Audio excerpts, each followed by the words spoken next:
ہلکی سی مسکراہٹ کے ساتھ نرم سی تنبیہ کرتا وہ اب کچھ ٹائپ کر رہا تھا۔ جنید گڑبڑا کر وہاں سے اٹھا۔ دفتن اس نے موبائل اٹھایا اور کال ملائی۔ یہ اس کا اپنا موبائل تھا۔ سعدی یوسف بات کر رہا ہوں تھرکول سے۔ جی جی، اس نے رک کر سنا، پھر اس بات میں سر ہلا کر بولا، جی میں نے وہ رپورٹ دیکھ لی ہے، مگر جو چیز میں نے آپ سے مانگی تھی وہ مکمل نہیں ہے۔ میں آپ کو اپنی ڈیمانڈ لکھ کر میل کر رہا ہوں۔ اگلے ہفتے ہمیں فیلڈ پہ جانا ہے، تب تک۔ وہ دھیمے مگر قطعی لہجے میں بات کرتا رہا تھا۔ اتنے میں باہر سے پھولوں والا پٹھان لڑکا آ کر اس کے سامنے کرسی کھینچ کر بیٹھ گیا۔ ہاں گل خان، کیسے ہو؟ فون بند کر کے اسے پھر سے ٹائپ کرتے ہوئے اس کو مخاطب کیا۔ یار سعدی بھائی، تمہارے شہر کا لوگ بڑا خراب ہے۔ بڑے ہی بگڑے موڈ میں کہتے ہوئے ٹانگ پہ ٹانگ رکھی اور ناک سے مکھی اڑائی۔ اچھا، اب کیا کر دیا ہے میرے شہر کے لوگوں نے؟ وہ جو سڑک کے دوسری طرف بیٹھا ہے نا، اشارے پہ سعدی نے اس طرف دیکھا جہاں دور پھولوں کا ایک اور اسٹال لگا تھا، جس کو گل خان سے ذرا بڑا بچہ چلا رہا تھا۔ وہ خانہ خراب کا بچہ ہمارا پھول چرانے کے پیچھے ہوتا ہے۔ اچھا، تم اسی لیے یہاں آ کر بیٹھ گئے ہو تاکہ اسے چرانے میں مشکل نہ ہو؟ سعدی نے سمجھ کر اس بات میں سر ہلایا۔ یار سعدی بھائی، مذاق نہ کیا کرو ہمارے ساتھ، وہ ہماری نظر کے نشانے پہ ہے۔ پھر آگے کو ہو کر بولا، بھائی تمہارا نام سعد ہے نا؟ مطلب پیار سے سعدی کہتے ہیں؟ نہیں، مجھے غصے سے بھی سب سعدی ہی کہتے ہیں۔ سعد نہیں ہے، یہ سعدی ہی ہے، شیخ سعدی سے۔ وہ بچے کو دیکھے بغیر کام کرتے ہوئے کہہ رہا تھا۔ تمہارا ابو کیسا ہے؟ صبح نماز پہ نہیں تھا؟ بس اب بابا ہماری طرح تھوڑی ہے کہ پہلی اذان پہ اٹھ جائے، اس نے گردن اکڑا کر کہا۔ ہاں، اور پھر مسجد میں آ کر سجدے میں سو جائے۔ دیکھ رہا تھا میں تمہیں آج۔ گل خان برا سا منہ بنا کر سیدھا ہوا۔ یار تمہارا ایک آنکھ پیچھے بھی لگا ہوا ہے، کبھی تو معاف کر دیا کرو۔ تم اتنا لمبا سورت پڑتا ہے ہمیں نیند آ جاتا ہے۔ پھر کچھ یاد آنے پہ تاثرات بدلے، دلچسپی سے مزید آگے کو ہوا۔ بھائی تم نے اتنا اچھا قرآن پڑھنا کدھر سے سیکھا؟ میرے اسکول کے ایک قاری، وہ بتاتے بتاتے رکا جیسے کچھ یاد آیا۔ سر اٹھا کر جنید کو پکارا۔ اسکول کا آرڈر تیار ہو گیا؟ ساتھ ہی وال کلاک دیکھا۔ کون سا آرڈر بھائی؟ جنید سفیان دونوں بھاگ آئے۔ سعدی نے اچھمبے سے دونوں کو دیکھا۔ کیا مطلب؟ فہیم نے نہیں بتایا؟ کل میں ادھر تھا جب فون آیا تھا، پکنک کا آرڈر تھا۔ فہیم کو بتا کر گیا تھا میں، وہ کہتے ہی اٹھ کھڑا ہوا تھا جیسے الارم سا بج رہا ہو کہیں۔ فہیم تو بیمار تھا، آج آیا ہی نہیں ہے۔ اس نے تو کوئی ذکر نہیں کیا بھائی۔ یا اللہ، 2 گھنٹے تک ڈلیوری کرنی ہے اور یہاں کام بھی نہیں شروع ہوا۔ وہ اٹھتے ہوئے چیزیں سمیٹنے لگا۔ اس کا ارادہ بھانپ کر وہ دونوں بوکھلا گئے۔ بھائی آپ رہنے دیں، ہم کر لیں گے۔ ان کی کال میں نے اٹھائی تھی، آرڈر میں نے نوٹ کیا تھا۔ جب انہوں نے نام پوچھا تو میں نے سعدی یوسف بتایا تھا۔ میں نے ان کو زبان دی ہے کہ آج سے پہر تک آرڈر تیار ہوگا، تو اب وہ میرے بھروسے آئیں گے، سو آرڈر بھی مجھے ہی پورا کرنا ہے، قطعیت سے کہتا وہ لیپ ٹاپ بند کر کے میز کے پیچھے سے نکلا۔ گل خان نے اس کا کپ اٹھا کر کافی چکھی۔ سعدی کے خود کو دیکھنے پہ مسکرایا۔ ہم پہ تو پرائے گھر کا پانی بھی حرام ہے، مگر تم تو اپنا بھائی ہے۔ 2 گھونٹ اور بھرے۔ سعدی اس کا کندھا تھپک کر ریسیپشن تک آیا۔ ایک دم خوب گل خان او خانہ خراب کہتا کپ چھوڑ کر بھاگا۔ ان تینوں نے مڑ کر دیکھا۔ سڑک پہ مقابل والا لڑکا پھول اٹھائے بھاگ رہا تھا۔ گل خان اس کے پیچھے لپک رہا تھا۔ ایک سفید گاڑی قریب آتی دکھائی دے رہی تھی۔ سعدی واپس رجسٹر کی طرف متوجہ ہوا، مگر ذہن میں جیسے کچھ اٹکا۔ سفید گاڑی؟ اس نے تیزی سے گردن موڑی۔ وہ سفید رولز رائس تھی اور اس کے مالک کو تو وہ لاکھوں میں پہچانتا تھا۔ نوشیروان کاردار؟ وہ بے اختیار گلاس ڈور کے قریب آ کھڑا ہوا۔ تو ٹھہر تو صحیح۔ دونوں لڑکے آگے پیچھے بھاگتے سڑک پہ آئے۔ رولز رائس نے ایک دم بریک لگائے، ٹائر چرچرائے۔ دوسرا تو بھاگ گیا تھا۔ گل خان دبک کر سر پر ہاتھ رکھ کے سڑک پہ بیٹھ گیا۔ گاڑی کا دروازہ کھول کر سرخ چہرہ لیے نوشیروان تیزی سے باہر نکلا۔ اندھے ایڈیٹ، تمہارے باپ کی سڑک ہے، چلنے کی تمیز نہیں ہے۔ ابھی میری گاڑی کہیں لگ جاتی تو کیسے نقصان پورا کرتے؟ اپنے ماں باپ کو بیچ کر؟ اس کا جیسے بس نہیں چل رہا تھا، لڑکے کو دو تھپڑ لگا دی۔ ڈریس پینٹ شرٹ اوپر بنا آستین کے ویسٹ میں ملبوس وہ آفس کی تیاری میں لگ رہا تھا۔ سادی جینس کی جیبوں میں ہاتھ ڈالے قدم قدم باہر آیا اور ریسٹورنٹ کا سبزہ عبور کر کے سڑک کے کنارے آ رکا۔ اور اگر تمہاری گاڑی سے اس بچے کو چوٹ لگ جاتی تو تم کس کو بھیج کر نقصان پورا کرتے؟ نوشیروان جو بگڑے تیوروں کے ساتھ گاڑی کی طرف پلٹ رہا تھا بے اختیار پلٹا۔ سادی کو دیکھ کر غصہ جیسے کم ہوا مگر آنکھوں میں تپش اور کینہ بڑھ گیا۔ گل خان لپک کر سادی کے پیچھے آ کھڑا ہوا۔ اچھا، میں سمجھ گیا۔ نوشیروان نے تیش کو دبا کر طنزیہ مسکرانے کی کوشش کی۔ یہ شاید تمہارا مین بزنس ہے، ان آوارہ لڑکوں کو چوٹیں لگواؤ اور پھر گاڑیوں کے مالکان سے رقم وصول کرو۔ Good good good. کیا یہ کرنے سے ریسٹورنٹ کا کرایہ پورا ہو جاتا ہے؟ سادی آنکھیں سکیڑے ٹھنڈے تاثرات کے ساتھ اسے دیکھتا رہا۔ میرا اصل بزنس تم اچھی طرح جانتے ہو۔ اگر تمہارا موڈ خراب نہ ہو تو میں دہرا دوں کہ میں کس پروجیکٹ پہ کام کر رہا ہوں۔ تو شیرواں کے چہرے پہ پھر سے سرخی بڑھنے لگی، لب بھیج کر بمشکل ضبط کیا۔ میرے پاس اتنا وقت نہیں ہے سادی کہ میں تمہارے آفس کی رودات سن سکوں۔ میرے پاس میری ایک کمپنی ہے جہاں جانے کے لیے میں اس تمہارے اس اسسٹنٹ کی وجہ سے لیٹ ہو رہا ہوں۔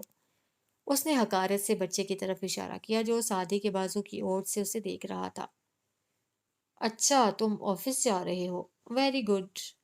لیکن میرا جغرافیہ اگر درست ہے تو میرا ریسٹورنٹ تمہارے گھر سے آفس کے راستے میں نہیں پڑتا۔ سو میری چھٹی حص مجھے یہ بتاتی ہے کہ یقیناً تمہارے ارد گرد آج کسی حوالے سے میرا ذکر ہوا ہوگا اور تم حسب معمول غصے میں بے قابو ہو کر مجھے چیک کرنے آئے ہو۔ سو اب تم دیکھ ہی چکے ہو کہ میں وہی سادی ہوں۔ کندھے ذرا سے اچکا کر سادی نے بہت آرام سے کہا۔ ویٹرز جنید، سفیان، گل خان کا باپ اور ایک راہگیر اب جمع ہوئے تماشا دیکھ رہے تھے۔ ضبط کی شدت سے نوشیروان کی آنکھیں سرخ ہونے لگی۔ میں اچھی طرح جانتا ہوں تم کون ہو۔ میں بھی جانتا ہوں کہ میں کون ہوں۔ میں ایک یتیمی میں بڑا ہونے والا مڈل کلاس لڑکا ہوں۔ میری ماں یہ چھوٹا سا ریسٹورنٹ چلاتی ہے اور میرا گھر اس سے بھی چھوٹا ہے۔ میں انگلینڈ پڑھنے بھی اسکالرشپ پہ گیا تھا اور میں نے زندگی میں وہ دن بھی دیکھے ہیں جب پیسے نہ ہونے کے باعث ہمیں چٹنی سے روٹی کھانی پڑتی تھی۔ آج میں ایک کیمیکل انجینئر ہوں، ایک سائنسدان، اور آج بھی میری تنخواہ بہت زیادہ نہیں ہے۔ اپنے خاندان، اپنے گھر، اپنی مالی حیثیت، مجھے کسی چیز کے بارے میں سچ سچ بتانے سے کوئی جھجک محسوس نہیں ہوتی۔ میں سادی یوسف خان ہوں اور یہاں سب مجھے جانتے ہیں۔ کیا اب تم بھرے مجمع میں اپنا تعارف کروا سکتے ہو؟ نوشیروان کا غصہ ٹھنڈا اور آنکھوں کی تپش مزید بھڑک چکی تھی۔ وہ خاموش رہا تو سادی نے 2 قدم پیچھے ہٹتے ہوئے کہا، اگر نہیں تو بہتر ہے کہ تم اپنی قیمتی کار کو ٹھیک سے ڈرائیو کرنا سیکھ لو، کیونکہ یہ پہلی دفعہ نہیں ہے جب تم غلط ڈرائیو کر رہے ہو۔ اور اگر تمہارا یہیں کھڑے رہنے کا ارادہ ہے تو پھر گاڑی آگے پیچھے کر لو تاکہ ہمارے کسٹمرز کو تکلیف نہ ہو۔ اسی طرح جیبوں میں ہاتھ ڈالے وہ واپس پلٹ گیا۔ چھوٹے چھوٹے قدم اٹھاتا وہ اندر آیا تو باہر نوشیروان گاڑی میں بیٹھ کر اسے اسٹارٹ کر رہا تھا۔ گل خان بھی اس کے ساتھ اندر آیا تھا اور اب خاصی مضبوطی سے کھڑا تھا۔ نہ تو سادی بھائی، کتنے کی ہوگی اس کی ڈبہ گاڑی جس پہ اتنا اکڑ رہا تھا؟ سادی نے ہلکا سا مسکرا کر اسے دیکھا۔ زیادہ نہیں، بس 4-4.5 کروڑ روپے کی۔ گل خان کا منہ مارے شوق کے کھل گیا۔ سادی آستینیں فولڈ کرتا کاؤنٹر تک آیا مگر اس کا فون بج اٹھا۔ نمبر دیکھ کر اس نے تیزی سے کال لی۔ Advocate Khilji calling. جی خلجی بھائی، کیا بنا؟ سماعت ہو گئی؟ پوچھتے ہوئے اس کے چہرے پہ لمحے بھر کو ڈر اور امید کا ملا جلا تاثر ابھرا۔ پھر جواب سن کر وہ تاثر مسکراہٹ میں ڈھلتا گیا۔ ریلی؟ آپ کو یقین ہے نا ماموں بری ہو جائیں گے؟ اوکے، میں دعا کر رہا ہوں۔ فون رکھ کر اس نے فوراً باہر دیکھا۔ نوشیروان کی کار جا چکی تھی، اس کی دھول تک وہاں نہیں تھی۔ سادی نے پرعزم مسکراہٹ کے ساتھ دور آسمان کو دیکھا۔ یہ خبر سن کر آپ کی شکل کیسی ہوگی؟ میں دیکھنا چاہتا ہوں ہاشم بھائی۔ اور پھر عملے کی طرف مڑ گیا۔ کم آن بوائز، ہمارے پاس ابھی 2 گھنٹے ہیں،